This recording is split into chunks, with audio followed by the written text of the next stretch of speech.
Alexander Graham Bell, and the invention of the telephone. The electric telegraph of Morse was a wonderful invention. A still more wonderful method of sending messages was to be found. There is scarcely a boy or girl old enough to read this book who has not used the telephone time and again.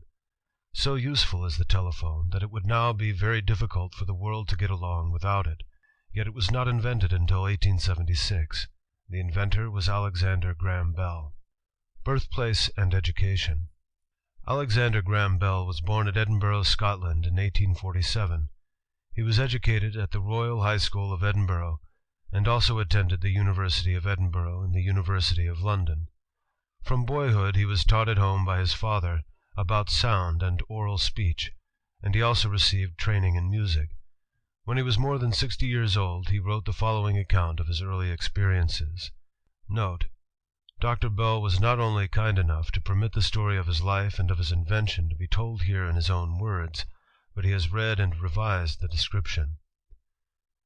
As I look back and see what points in my early life had an influence on this result, I think that one important element was my love of music. I could play the piano before I could read or write. I could play anything by ear.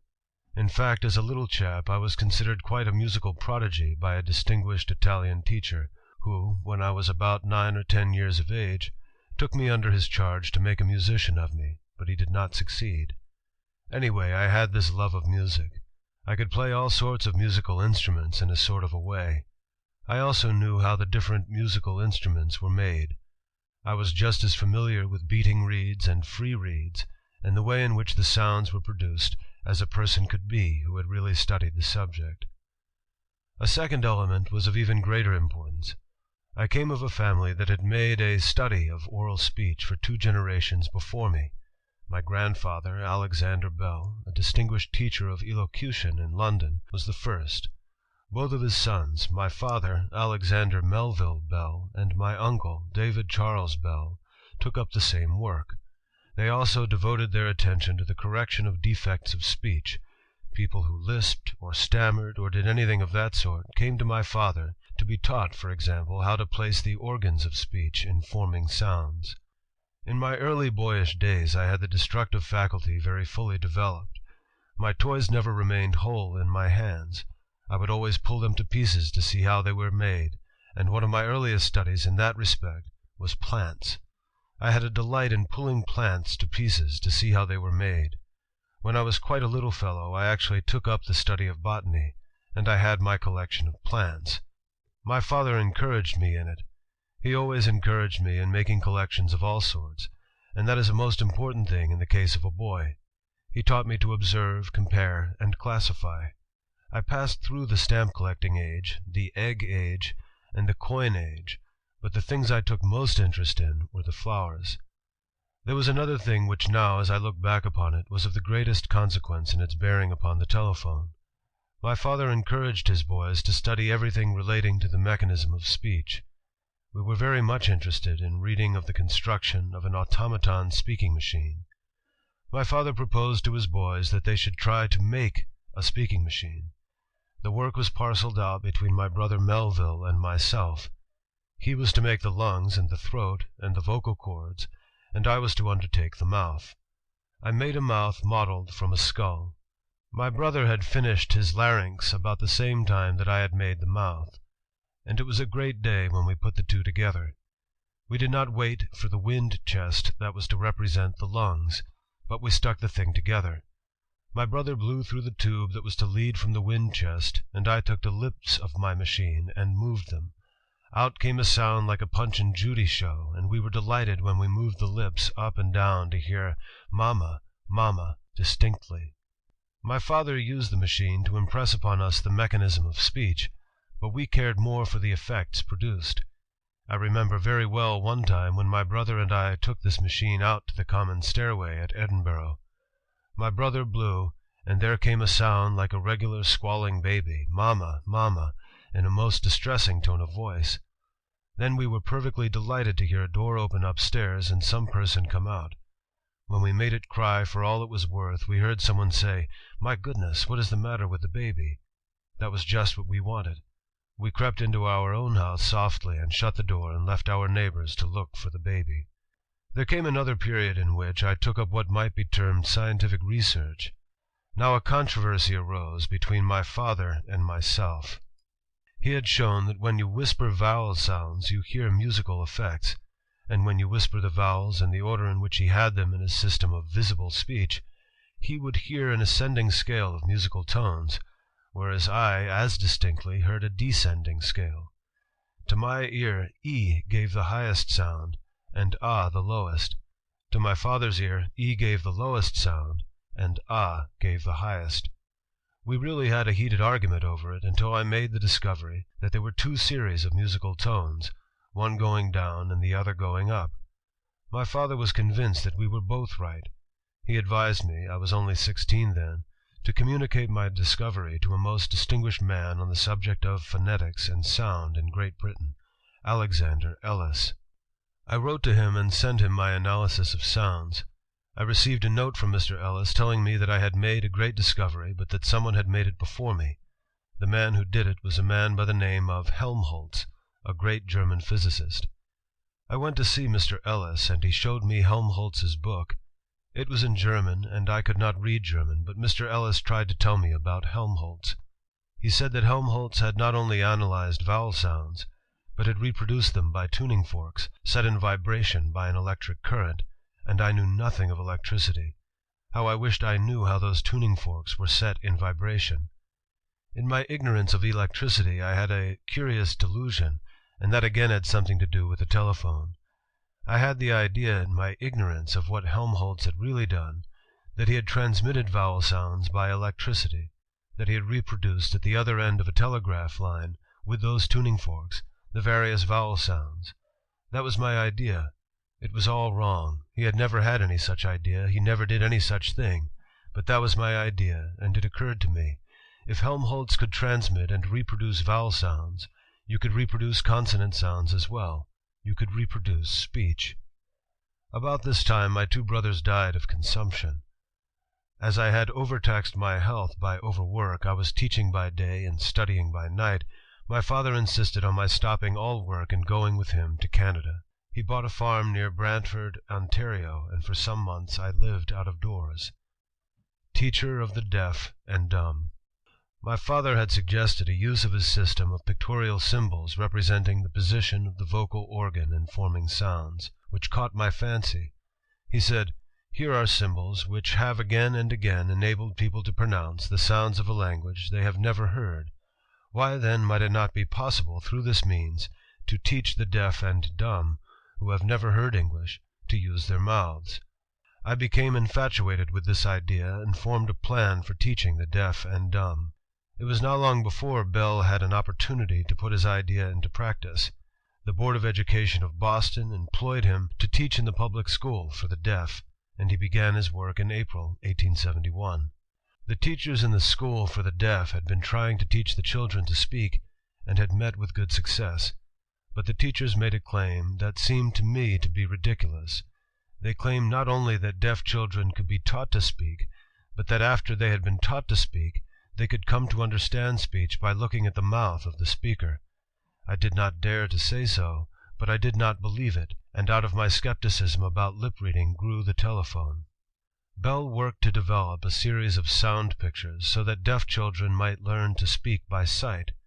One of the instruments with which he worked was the phonautograph.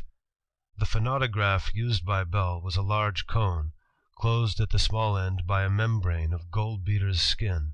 Hung at one edge of the membrane and attached to the center was a light wooden lever.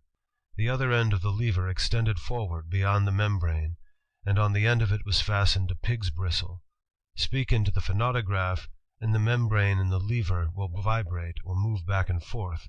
The vibration of the bristle at the end of the lever traces a zigzag line on a smoked glass drawn underneath. Each sound, A, E, etc., has its own vibration or sound picture.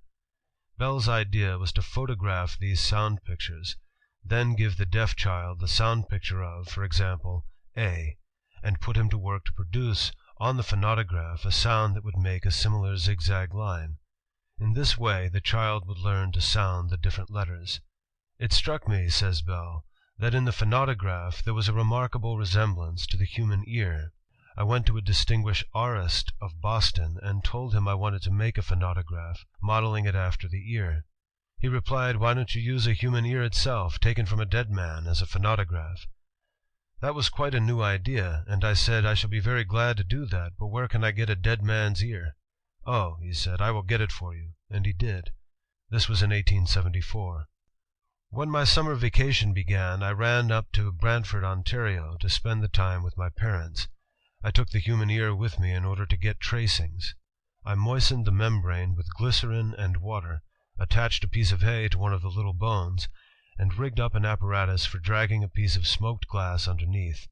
Through a speaking trumpet, I spoke into that dead man's ear, and obtained beautiful tracings of the vibrations upon smoked glass."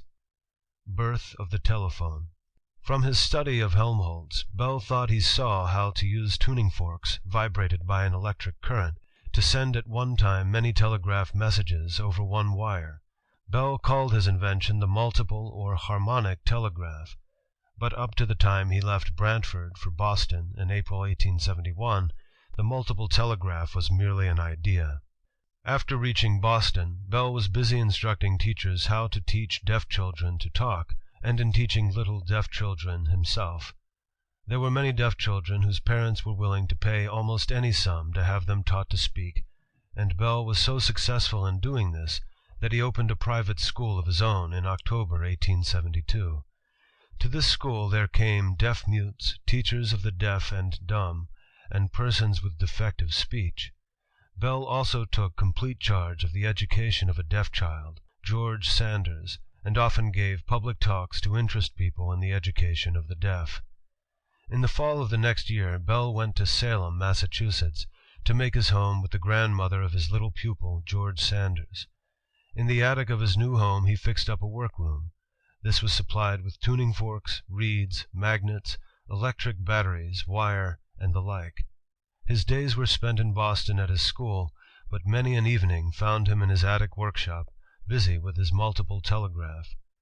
"Often in the middle of the night Bell would wake me up," said Thomas Sanders, the father of George. "His black eyes would be blazing with excitement. Leaving me to go up to the attic, he would rush wildly to the barn and begin to send me signals along his experimental line. If I noticed any improvement in his machine, he would be delighted. He would leap and whirl around in one of his war dances, and then go contentedly to bed. But if the experiment was a failure, he would go back to his bench and try some different plan." When Bell arrived at Brantford in the summer of 1874, he was thus carrying on two studies. He was working on his multiple telegraph, and he was trying to make tracings of the vibrations of sound so as to get sound pictures to use in teaching the deaf. Bell had with him, as has been said, a phonautograph made from a dead man's ear. "As I was holding the human ear in my hand, it struck me," says Bell, "that the bones of that human ear were very massive compared to the membrane. The membrane was like a little piece of tissue paper, hardly the size of a fingernail, and the bones that were moved by the little membrane were really very heavy. It suddenly occurred to me that if such a small membrane as that would move bones so massive in comparison, why would not a larger membrane move my piece of iron? At once the idea of a membrane speaking telephone became complete in my mind. All I had to do was to attach a steel reed, not tuned to any definite pitch, to the center of a stretched membrane, just as in the phonautograph, so that it would vibrate in front of an electromagnet, and put another at the end of a telegraph wire, and we would have a speaking telephone." The idea of a membrane electric speaking telephone was thus complete in Bell's mind in the summer of 1874. But he did not try to make one, for he felt it would not work. On his return to Boston in the fall of 1874, Bell succeeded in interesting Thomas Sanders and Gardner Hubbard in his ideas. Sanders was the father of George Sanders, the little boy who was being instructed by Bell, and Hubbard was the father of Mabel Hubbard, also one of his pupils. Sanders and Hubbard promised to pay the cost of Bell's experiments, but he gave his time chiefly to the multiple telegraph, because they thought this invention would be more profitable than the telephone. The next year was full of work. Bell toiled day and night, making experiment after experiment. Such was the progress on the multiple telegraph that an application for a patent was made in February, 1875, for improvement in transmitting telegraph messages. The patent was granted in April, 1875. Like so many other patents, nothing ever came of the multiple telegraph, though Bell worked on it for some years to come. Making the first telephone. Bell's hard work on the multiple telegraph told on his courage. At one time he was about ready to give up trying to invent a telephone, but was encouraged to go on by the same great man who helped Morse, Professor Henry. Bell visited Henry to consult with him about some experiments connected with the multiple telegraph. "I felt so much encouraged by his interest," wrote Bell to his parents, "that I decided to ask his advice about the apparatus I have designed for the transmission of the human voice. I explained the idea and said, 'What would you advise me to do? Publish it and let others work it out, or attempt to solve the problem myself?' He said he thought it was the germ of a great invention, and advised me to work at it myself. I added that I felt that I had not the electrical knowledge necessary to overcome the difficulties. His laconic answer was, 'Get it.' I cannot tell you how much these two words have encouraged me. Such an idea as telegraphing vocal sounds would, to most minds, seem scarcely feasible enough to spend time in working over. I believe that it is feasible, and that I have the clue to the solution of the problem." If Bell did not have the clue when writing to his parents, it was discovered by accident in June, 1875. On this eventful day in the history of the telephone, Bell and his assistant, Mr. Watson, were at work trying to send 3 messages at one time over one wire. Watson was in one room, and Bell in another. Each had 3 instruments. Each instrument was composed of an electromagnet and a vibrating steel used for an armature. Bell completed the electric circuit connecting the instruments, and plucked the reed of instrument A. "I asked Watson," said Bell afterwards, "whether his instrument A responded. He said, 'No, the armature of A sticks to the magnet.' I called to him to pluck it loose. It so happened that I had my eyes upon my instrument A, and when he plucked it loose I saw the armature of my instrument A get into vigorous vibration. I thought that was strange, so I called to Watson, 'Pluck it again.' Well, we did not do anything all that day but pluck reeds. Why did we pluck those reeds all that day? It was proof that the wave-like current produced by the vibration of an armature in front of an electromagnet was powerful enough to produce practical effects. The telephone I had had in mind since the summer of 1874 was really a practical thing. I instantly gave instructions to have the first telephone made." June was a busy and feverish month for both Watson and Bell. Everything about a membrane electric speaking telephone had to be learned. Experiments were made to find out whether the best results could be obtained with permanent magnets at each end of the line or with electromagnets. Tests were made with armatures of different thickness and size. Different ways were tried of fastening the armature to goldbeater skin, which was used for the membrane. The different parts were put together now in this way and now in that way. At least 2 unsuccessful instruments were made. Finally, the 3rd instrument was ready for trial. The same instrument was used both as a transmitter and as a receiver. That is, one would speak into the instrument, and then place his ear to it to hear what was said in reply. The trial was made in a noisy electrical workshop. Bell was upstairs with one instrument, and Watson was downstairs with another. The 2 instruments were connected in an electric circuit. Of this trial, Bell says, "I spoke, and shouted, and sang into the instrument upstairs. Presently Mr. Watson came upstairs in a state of great excitement. He said, 'I hear your voice. I could almost understand what you said.' I said, 'Try for me.' He tried for me, but I could not hear him. There was no doubt about it that he could hear something that I said, but I could not very well make out what he said. I could account for the trouble. In the first place, we were in a noisy workshop. My ears, not being accustomed to that noisy workshop, were not so good as his. I was an elocutionist and knew how to throw out my voice. He was a mechanic who did not know. So I could speak better than he could, while he could hear better than I could. I had faith that the instruments were all right, and it turned out that they were. We tried the instruments in a quiet place, and they worked all right." Exhibiting the telephone. Bell was granted a patent on his telephone on March 6, 1876. He was then 29 years of age, and the possessor of what turned out to be the most valuable single patent ever granted. Mr. Hubbard, Bell's friend and future father-in-law, had charge of the educational exhibit of the Centennial Exposition in 1876. He persuaded Bell to exhibit his multiple telegraph and telephone. The telephone transmitter, the part one speaks into, which Bell sent to Philadelphia, was made like the transmitter he and Watson had used in their trial of July, 1875.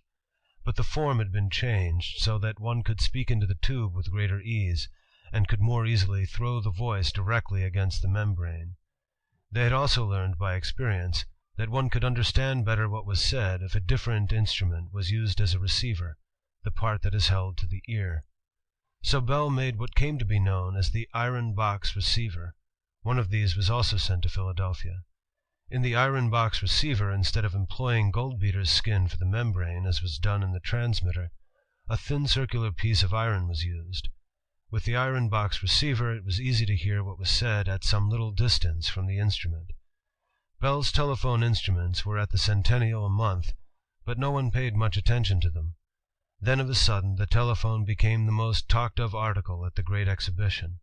The wonderful change came about in this way. On Sunday, June 25th, the electrical instruments were to be shown to the judges. Dom Pedro, Emperor of Brazil, Sir William Thomson, the greatest electrical scientist at that time in the world, and other famous people were to be there. Mr. Hubbard was anxious that Bell should go to Philadelphia and exhibit his instruments himself, but Bell, because of his schoolwork, refused to go. Then Mr. Hubbard took an unfair advantage of me, says Bell. He appealed to a certain young lady to see what she could do to influence me. The young lady was none other than Mabel Hubbard, whom Bell married a year later. I told her that of course I would be glad to go, but that it was impossible, that it was right in the midst of my examinations, and it would not be fair to my pupils. She said, "Well, won't you come down to the station with me?" "Yes, I will go down to the station, but you need not try to persuade me, as I cannot go." So we went down to the station, and walked up and down the platform. When the train was going off, and when she saw that I was really not going, she too used an unfair advantage. Who can bear to see a young girl weep? I just jumped on that train. I did not have any baggage or anything else. So, growling like a bear, I went to Philadelphia. On Sunday I went out to the exhibition. There were a whole lot of electrical exhibits to be shown, and the poor judges were trotted around to see one thing after another until they were fairly ready to drop. I followed the judges around while they looked at this thing and that thing. They came finally to an exhibit of Elisha Gray, who had a machine for transmitting musical tones like my multiple telegraph. He gave a very interesting talk. It was very interesting to me, because I came next, and he kept on until at last, when he got through, the chairman of the judges said they would postpone the further examination of electrical apparatus to another day. That meant that they would never see the telephone. I could only stay that Sunday, and I felt that my whole exhibit was cut out. The judges began to disperse when suddenly Emperor Dom Pedro saw me and recognized me as the young man whom he had met in Boston, when he visited the school for the deaf and dumb. He came up to me and said, "Mr. Bell, how are the deaf-mutes in Boston?" I told him that they were very well, and that my exhibit was the next. He said he must go to see it, took my arm, and walked off with me, and of course the judges followed like a flock of sheep. My exhibit was saved. The instruments were ready for use. Dom Pedro took a seat at a table on which rested the little iron box receiver, and was asked to hold his ear near the top of the strange little instrument. Bell sat down in another room and spoke slowly and with great distinctness into the tube of the transmitter. Dom Pedro, of course, did not know what to expect, nor did anyone else in the room. Suddenly the Emperor raised his head, and with a look of utter amazement on his face exclaimed, "It talks!" Then came Sir William Thomson, who knew so much about electricity. He listened and listened and listened to the little iron disc talk with a human voice. Then with great emphasis said, "It does speak. It is the most wonderful thing I have seen in America. It is the greatest marvel hitherto achieved by the electric telegraph. Before long, friends will whisper their secrets over the electric wire." When Sir William Thomson spoke, the world believed. I went to bed the night before," said Bell, "an unknown man, and awoke to find myself famous. I owe it to Sir William Thomson. Back of him to Dom Pedro, and back of him to the deaf mutes of Boston."